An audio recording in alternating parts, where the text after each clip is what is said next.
From economics to increased mobility, life can be a lot easier to navigate with a partner. But as our society evolves, new examples of social and sexual relationships are challenging our norms. My name is Rachele Manett. I'm a disabled sexuality educator who uses a cane to help me move through my home city, Halifax, Nova Scotia. I'm on a mission to uncover the barriers keeping disability communities from living our best sex lives. So come with me to explore the deeper side of sex and disability on That Sex Show.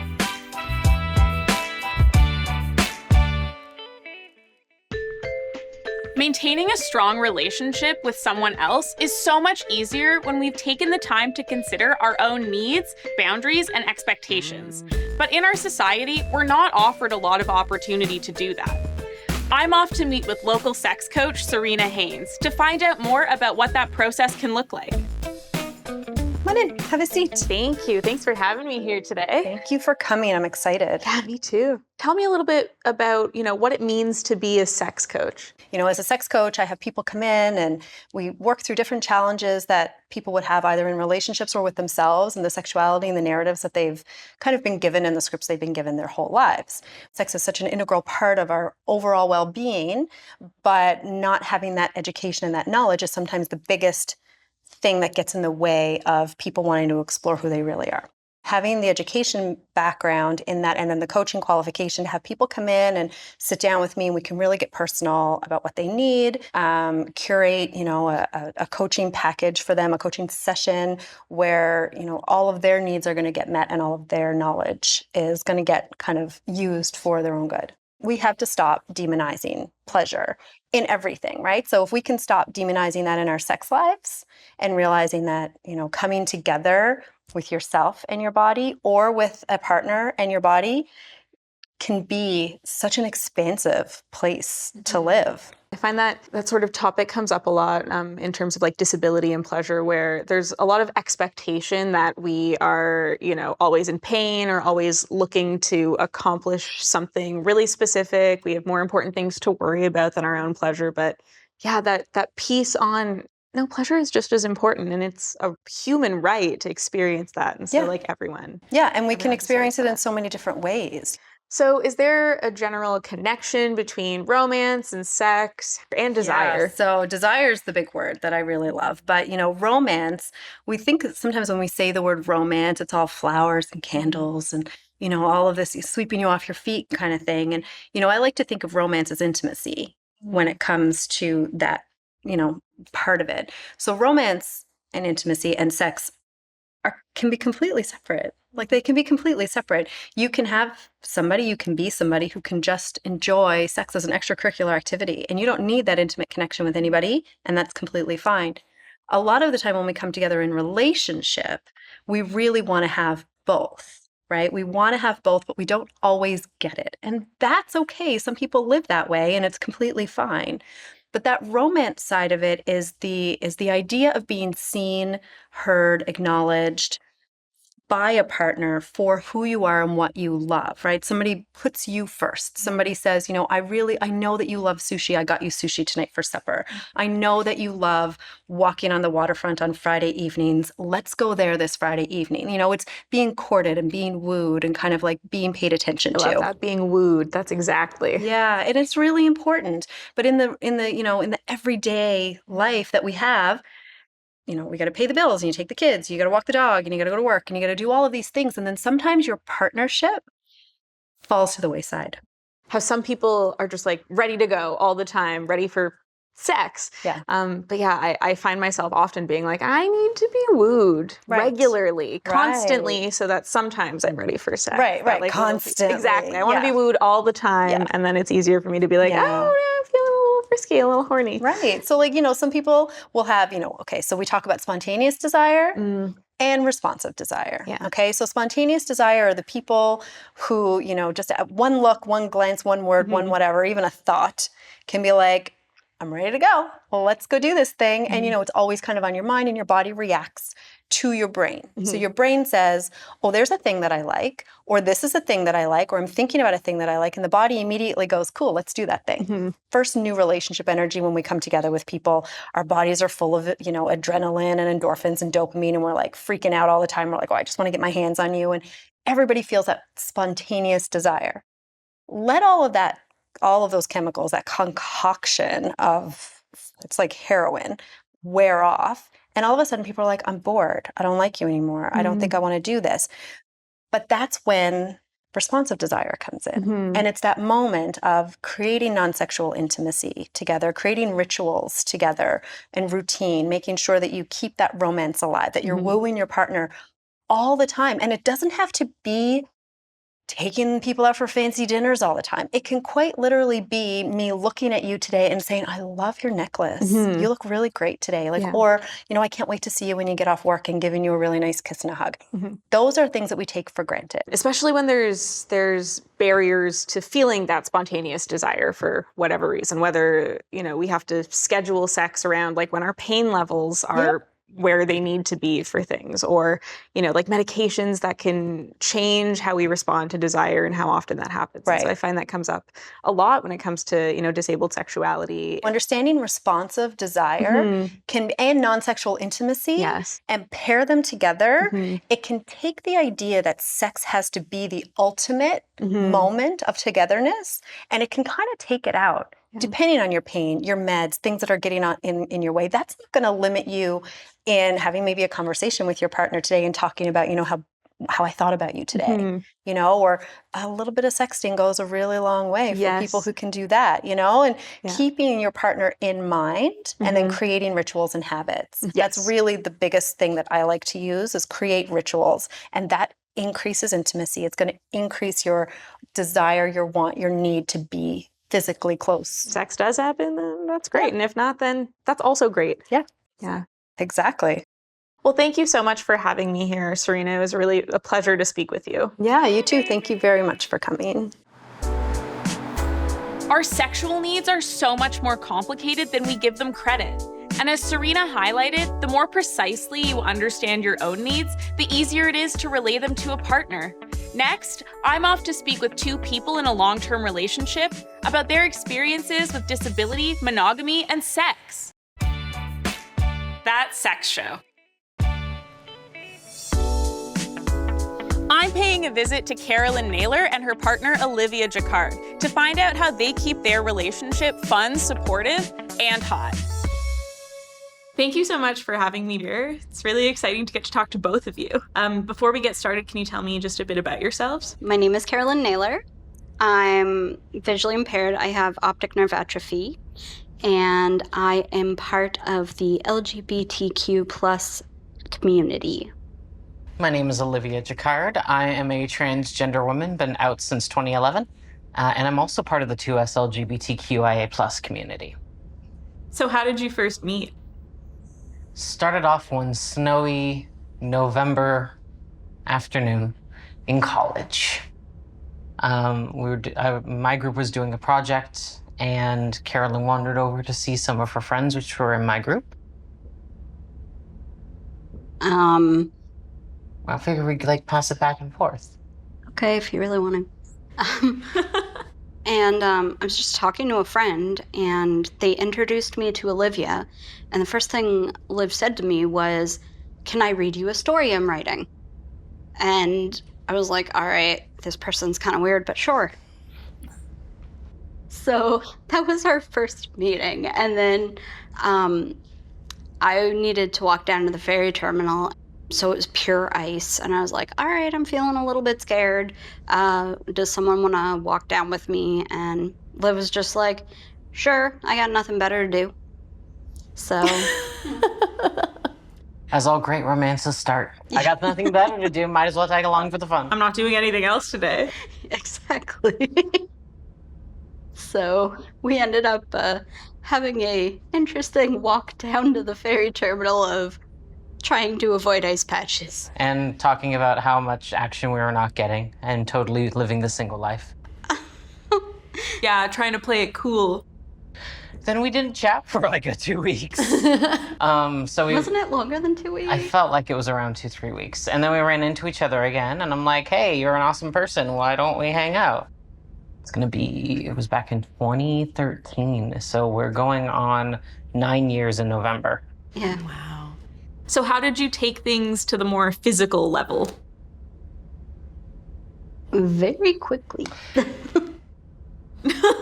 Liv thought I was straight the whole time, so she was like, I found it so hard being around you and stuff. So I eventually talked to a friend and said that I thought I might have feelings for Liv, and they kind of told me that if I really wanted to give it a shot, I should, and within a month we were dating. So did your disability shape your relationship at all? She was the first person who put me as a person first. We both needed accommodation, and we were both there for each other in the ways that we needed. I was very early out in my transition in terms of, like, I had just started hormone replacement therapy. I was still replacing my wardrobe. I was terrified. And it was this fantastic person who pushed me and continued to push me past my fears of safety and say, hey, no, things are okay, and help me transition. So how do you keep things, like spicy and romantic? We don't stop loving each other. Oh. We're super affectionate with each other, like probably on a disgusting level sometimes, but... Pukish levels. Yeah. I always make sure to give her cute little nicknames and tell her how pretty she is and how wonderful she is. And occasionally tickle her and, and just being physical, not in a traditional sex sense, but in a way of, fun little things. Something I've learned being queer and disabled myself is that, we get the opportunity to define sex for ourselves. We don't have to listen to what heteronormative ideas of that are. So what does sex mean for you? So because of the fact that personally I have gender dysphoria about my body, that sort of traditional, even though we may have International Space Station level docking parts, I don't like to use it. So, because it feels weird for me. So that closeness, that being able to basically pounce on her and stop her from being able to escape and do fun, dorky things that are very pleasurable to her is always a fun thing to do. And then she'll tend to do it back to me. Yeah. So, yeah. And also just a lot of making out. A lot of making out, a lot of foreplay. Half the time the foreplay is the fun part. You should be able to enjoy each other's bodies without trying to go straight to the big O. The big O's the finisher. Why you gotta rush it? So the two of you have been together exclusively for quite a long time now. What have been the benefits of keeping it monogamous? One of the great benefits I found in the monogamy has been having that one person that you can be a champion for, a cheerleader. Knowing that at the end of the day, that person understands you better than anyone else ever could, and that you have someone to lean on at the end of the day. Plus the history, the knowledge that intimate being with someone for that long, that level of history is so critical and important. And never stop being affectionate and never stop showing the person how much you love them. Well, thank you two so much for having me in your space again. It was so lovely to hear about your relationship. You two are so sweet together. I'm lucky enough to have a wonderful and supportive partner who treats me like royalty, but I still sometimes worry that my needs are too much, or that I can't meet all the needs of my partner. This prompted us to explore non-monogamy, to find other avenues of having our needs met. And this has me thinking, could other people with disabilities also benefit from non-monogamy? That sex show. More than just key parties and swingers clubs, people in polyamorous relationships rely on their web of partners to fulfill a wide range of needs. I'm walking over to meet with Hubbard and Matt Downey to find out how polyamorous relationships benefit them.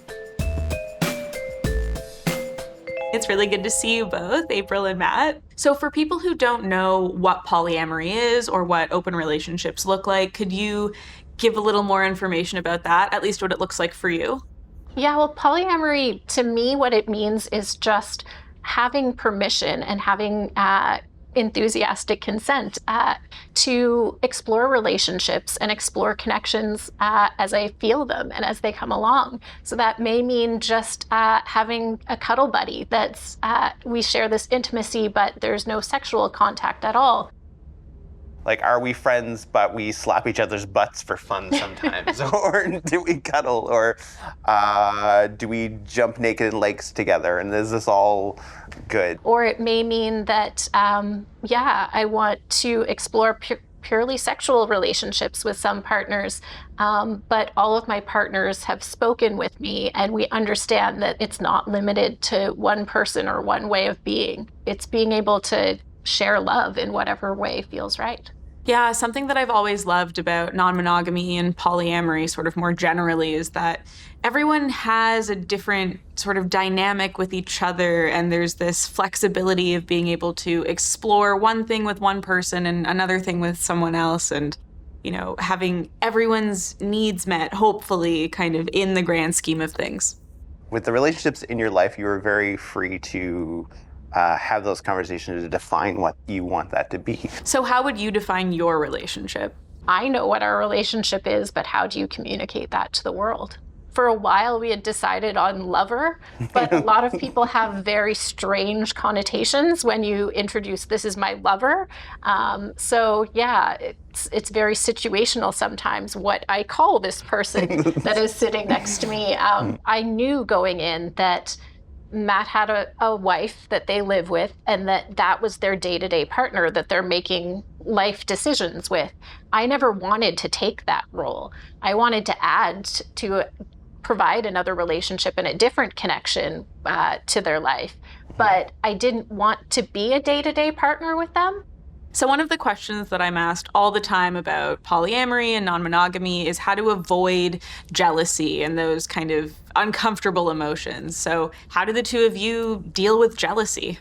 I say I rarely feel jealous, but that's not true. But I don't necessarily feel jealous about things like sex and things like that, because it's more like, ooh, fun, cool. Tell me about it if you're comfortable. But sometimes I find it almost more in it's exactly that sort of okay, I'm feeling a thing now because my friends are doing a thing, and there's something about this is making me feel, okay, why am I feeling not good about this joy that they're experiencing? It's like, oh, maybe I'm just feeling lonely right now. And sometimes it's just okay to feel a bit sad about something for a moment and just sort of let yourself feel that and process it.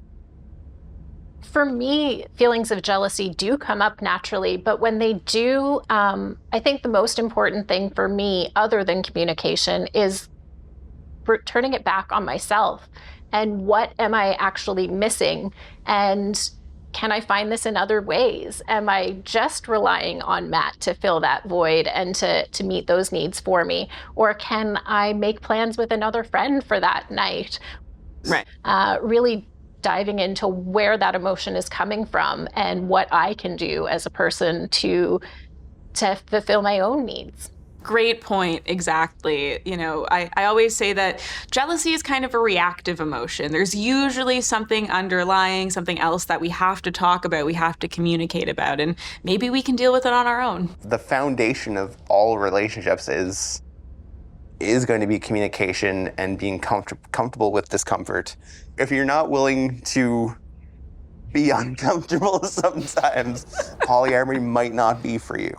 Yeah, I think any relationship, if you're not willing to take that risk and be a little uncomfortable at times, it's not a relationship that's worthwhile jumping into. And you're not fully invested in emotionally if you don't want to have both the pleasure and the discomfort. It's not avoiding those discomforts. It's working through them together. Yeah, the thing about polyamory or any sort of non-monogamous relationship is that it requires a lot of ongoing communication. And sometimes there's discomfort in that and there's upset feelings, but the whole point is to work through those things. And I find that for a lot of people who are in monogamous relationships, they kind of forget that step because we're just so used to something. And then I kind of think that for those of us who are polyamorous or non-monogamous, we're sort of a step ahead in a sense. We're kind of already there. We have to communicate because you can't function without it. Yeah. So April, how has disability impacted your relationships? Exploring intimate relationships in a lot of ways has made me feel a lot more confident in my disabled body as well. When I first became visibly disabled, It was at the age of 16, and I didn't really know what my own sexuality was at that point and had a lot of shame around my body. But being able to be in polyamorous relationships and have those open conversations about what felt good and what I wanted, but I had the freedom to really explore that in a safe and open way. And it really allowed me to have a lot more confidence in my own disabled body, whether that was scars or just my tilted pelvis or the way my ribs pop out. I've had partners that have told me that they find that sexy. And it's really been a great way for me to build my own confidence with my own body and my own sexuality. Having that freedom to explore that I don't think I necessarily would have found if I had have stayed in monogamous relationships. Well, thank you so much for coming to speak with me again. I always have so much fun talking to the two of you. There's clearly no universal relationship structure that works for everyone in the disability community. For some, a single committed long-term partnership works best, while for others, they might benefit from having multiple partners. The most important building block to a strong relationship is understanding your own needs. Until you know what your needs are, no partner will be able to fulfill them. Executive producer, Johanna Elliott. Supervising producer, Jennifer Camo. Series director, Kaylee McLennan. Presenter, Rachele Manett. Production coordinator, Andrea Vandenboer. Director of photography, Mark Hammond. For AMI TV, Integrated Described Video Consultant, M. Williams. Production Executive, Michelle Dudas. Development Executive, Andrew Morris. Ocean Entertainment Limited. Produced in association with AMI.